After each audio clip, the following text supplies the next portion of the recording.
Let's talk about a dream we all bought into. You create a digital product, market it, and voila, there you are with a lot of money and you can rest somewhere on a beach. Sounds like a fairy tale, right? Because it is, just not the way you think. And this isn't about saying that passive income is a lie. This video is about something deeper. Why we crave it so much in the first place. Is it really possible to achieve it, and at what cost? Because here's the paradox: the more you chase passive, the more trapped you become. But here's the trap: when your primary goal is to escape, you become a prisoner. When you think that you want to escape and that's all that you can focus on, it makes you feel the cage more. It makes your brain, feel more trapped. The way out isn't to escape, it's to play a completely different game where you embody freedom and not just chasing it. So here's a really important insight. Real freedom is not escaping from the effort, is not, removing yourself from the effort. It's about aligning effort with energy. It's not about getting out of the game. It's about mastering the game to the point where you can bend the rules to your will. And this is exactly what separates people who want passive income and want financial freedom and people who are already there. It's because they knew that the way to get to the freedom is to go through a hell of no freedom, to go through very effort and very much a lot of effort and a lot of hard work and a lot of time. And the cost may be to sacrifice your well-being or to sacrifice your hobbies. But so if you want freedom, don't go that route of trying to get freedom, because that route will cost you your freedom. And if freedom is the thing that you want, it will not be worth it to you, and you will not do the sacrifice, and you will not succeed to get there. You see, and that's the irony, that I don't think you should, there's nothing like absolute freedom. Absolute freedom, for my opinion, comes from accepting the reality and playing the rules of the game. You know what I mean? It's not by escaping. It's not by escaping the game. It's by playing it, but from a conscious place, from a place where you choose to play it because you see that there's no other option, because you see that this is the reality and you accept the reality and you accept the cards that you have. So nothing is ever truly passive. Everything requires maintenance. Everything decays without energy being put back into it. And the moment you stop tending to your passive system, it starts to crumble. This is why so many people build a passive income system and still feel stuck. They escape one cage only to find themselves in another, obsessing over conversion rates, tweaking marketing funnels, fighting algorithm changes. They have to keep feeding the machine, keep optimizing, keep learning. So there's another layer to freedom and to passive income, and this is what I call the knowledge is not power trap. So all the information industry and education industry created the illusion that knowledge is like doing. That if you require knowledge and learning, it gives you the illusion that you're doing, that you're gaining experience, and you're not. It's only making you stuck. We binge courses, watch endless tutorials, take notes like mad scientists. We collect strategies, frameworks, blueprints, and it feels like progress. But deep down, we know we're still in the same place, because information alone is just potential energy. It doesn't move unless you do. I see it all the time, over and over again, that people think they can, learn their way out of failure or strategize their way out of risk. What do I mean by that? That people think that if they will have the right strategy, that if they will have the knowledge, then they will be ready. And what people really need is not knowledge. What people really need is to deal with their own emotions, their own resistance, their own fears, their own, their own control freak in their head that wants to have security and control and to know it all before you take action. These are the things that are blocking people from succeeding. Not more knowledge or some formula or some strategy. So if passive income is kind of an illusion, are we just doomed to work forever? No, there is a way, but it will have you to completely change your mindset and your identity. A different mindset that doesn't chase freedom as an escape, but as an active creation. Instead of trying to remove yourself from the process, build in a way that aligns with your energy. Again, instead of trying to remove yourself from the process, Build in a way that aligns with your energy. Instead of asking, how do I make money while doing nothing, ask, how do I create something that feels so natural to me that it doesn't feel like work? You need to come from the mindset that there's nothing worthwhile in life without effort and time. So this is a fact that you need to accept. If so, you then can now see that maybe the real version of freedom is much more, with your inner freedom. Again, instead of asking, how do I make money while doing nothing, ask, how do I create something that feels so natural to me that it doesn't feel like work? There's a reason why all these millionaires, they have financial freedom, but they're still working. And it's not because they have to, because they're not. It's because they want to, because they love what they built. So instead of chasing a ghost, ask yourself, what do I actually enjoy creating consistently? How can I design my business so that the work fuels me rather than drains me? How can I build a system that gives me leverage, not to escape work, but to do more of what I love? For example, I can tell you, in my YouTube channel, I'm batch create. I film like a marathon of 2 days where I'm just filming like 5 videos or something like that. And for me, it's more aligned with my energy. Again, the goal isn't to eliminate effort. The goal is to love the effort. The art of freedom, playing a game you cannot lose. So, like you can see by now, a lot of people say that they want freedom, but they don't actually want it because they don't actually know what it takes and know what the real freedom really is. They have an idealized version of it. And also, a lot of them is actually don't want the freedom because the second they get a taste of freedom, a taste of being in an open space where no one tells you, no boss, what to do and what, and gives you purpose and meaning, the second you're all on your own and you have a complete blank canvas, when no external structure is holding them accountable, they freeze. Because what they actually wanted wasn't freedom, they wanted certainty. They wanted a formula, a set of rules they could follow to guarantee success. They wanted a game where the outcome was already determined, where the path was clear and the risks were minimal. And that's exactly why they fail. Because the people who win, they don't play by a set of rules or a system. They create their system. So in a way, they use uncertainty as their biggest advantage. Because they're the ones that create the games we are all playing in the first place. And the only one to create the game and not to be part of it is to endure this freedom, endure the uncertainty that comes with it. So let's burn the old blueprint and create a new one that doesn't just break you out of the system, but makes you immune to needing one in the first place. One that doesn't just remove work, but makes work an effortless extension of who you are.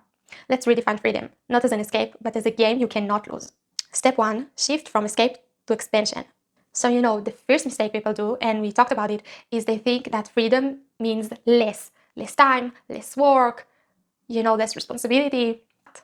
The most, the most financial free people in the world, they don't do less actually. They actually do more, but in their own terms, they find a way to make an hour of the work count 3.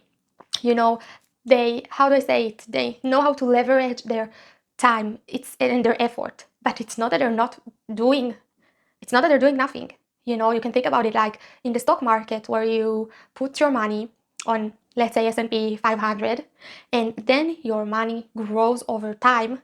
And when you put new money into it, the old money already doing so well because it's there a lot time. So the new money in comparison, it's not going to be effective as the old money you put in the past that is, accumulate over time, his value. That's exactly what we want to be in the mindset of, that's how you achieve freedom. So we're not trying to escape work. We're trying to build systems where work feels like play, where every action compounds, where efforts create something that grows beyond ourselves. So I recommend shift from a subscriptive mindset, which is trying to escape what you don't want, to an addictive mindset, which is building something that makes escape irrelevant. This is the core of mastery. When the life you've built is so aligned with who you are that the idea of escape feels ridiculous. You don't become free by doing less. You're becoming free but making more of what compounds. in your time. So one, create systems that work even when you sleep, but evolve when you're awake. Invest in skills, not just assets. Build in a way that compounds. Instead of selling a one-off product, create a reputation that raises the value of everything you touch. And also, in the beginning, where you don't have any form of leverage, when your time isn't worth that much, you need to build, you have to work hard and to make a lot of effort and a lot of time and to make sacrifices in order to reach a level where you then can, put your money in the stock and leverage it.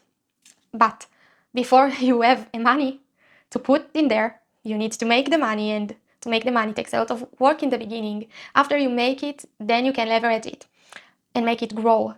But that's why the beginning is hard, and in the beginning you will have to to give up your freedom, to give up your lifestyle that you want and your hobbies and your well-being, or everyone doing his own sacrifices. But in the beginning it will feel like life takes all of your freedom. So you need to be ready to feel trapped and feel powerless and claustrophobic, in order to really find freedom in the other side of it. Imagine two people chasing financial freedom.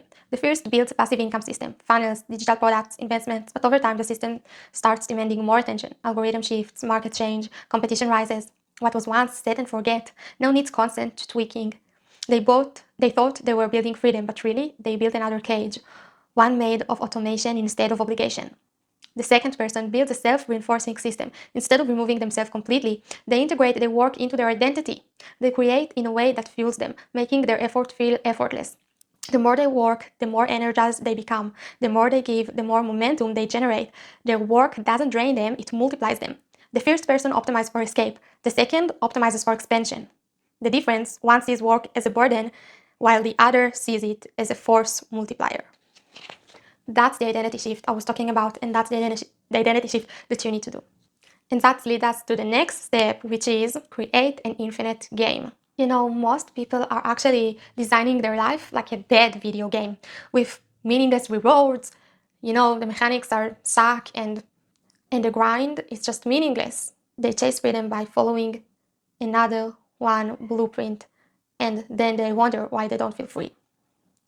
Here's the truth. You can't game the system. You have to build a system worth playing. James Kers, I don't know how to pronounce it, in Finite and Infinite Games, explain the difference between two types of games.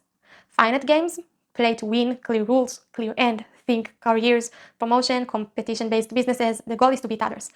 And infinite games, play to keep playing, no fixed rules, no clear end. Think art, mastery, movements, the goal is to continue evolving. So most people actually structure their lives like a finite game, not an infinite one, because they just want, to reach some goal and then poof, to escape life and to disappear. And it's not like that. There'll always be another goal and another goal, and there always gonna be some level of effort that requires from you, and that's a bad way to design a game. You need to design an infinite game. So like we said many times, the key to freedom isn't escaping the game, it's designing a game you would play even if there were no reward. Step 4, energy loops, the hidden key to effortless work. So everybody's talking about how you need discipline in order to take action, but nobody's talking about energy. I believe in the future people will start a lot more to also research energy, and also it will come more to the awareness of the public, because energy is very important. Discipline is a resource that has a glass ceiling to it. It's going to run out, whenever. It's not going to, it's not sustainable. Energy, on the other hand, is self-replicating. The more you have, the more you create. An energy loop is when an action gives you more energy than it takes. It's a self-sustaining cycle where the more you do something, the more momentum you gain. The deeper you go, the more obsessed you become. The results create feedback loops that fuel your motivation. That's when we enter a zone, like artists or, athletes, or this is where you enter a zone and you just can't sustain yourself to continue to create. So to build your energy loops, identify what drains you versus what excites you. Stop forcing what isn't natural. Lean into what gives you energy. Like I told you, I did with when I batch create a lot of videos in like 2 days in a row. I'm creating myself an energy loop. All the camera, all the things is set up, and I don't have to every time make it, from scratch. Align your work with your biology. If you're most creative at night, structure your day around that. Turn external pressure into internal fuel. Gamify your progress so you're competing against your past self instead of external expectation. Still, it's not means that you don't need to use discipline, that you don't have some task that you don't have to do and don't want to do, but you still have to do it. There will be times like this, but it will be less. Don't confuse this with expecting that, oh, it means that I have to be what I'm good at and that's it. And I have to do only what I'm good at and only what I'm having fun to do. No. So, to sum up this video, freedom isn't about never working. It's about choosing what you work on, how much you work on, and, how you work on it. So if you are chasing passive income, I encourage you to stop and to ask yourself, from what am I really escaping? Because if you don't, deal with this answer head on, you might find yourself in another prison. The only real freedom is in mastery, in ownership, in building something that grows with you, not in spite of you. So it's really ironic, but real freedom is responsibility. In order to have real freedom, you need to be responsible, to own something, to be responsible for it, to work for it, to put in effort. Yeah, so it's kind of ironic, but that's its life. Life is ironic a lot of times. So, strive not to be passive, strive to feel alive. So if you want to know how to reach freedom, specifically in the social media game and in the YouTube domain, you can watch the first video actually in this whole series. This is the last video, but I encourage you to watch the first if you want to understand how this freedom, connects to YouTube and to social media in general. So the first video in this series called When You Know the Rules, It's Game Over, something like that. I will link it above. And all the videos in the series is out now, so you don't have to wait. So yeah, I will see you in the next series. Please subscribe, like, and I hope you join my new movement here on YouTube. And I will share more of it later down the road. Yeah, bye.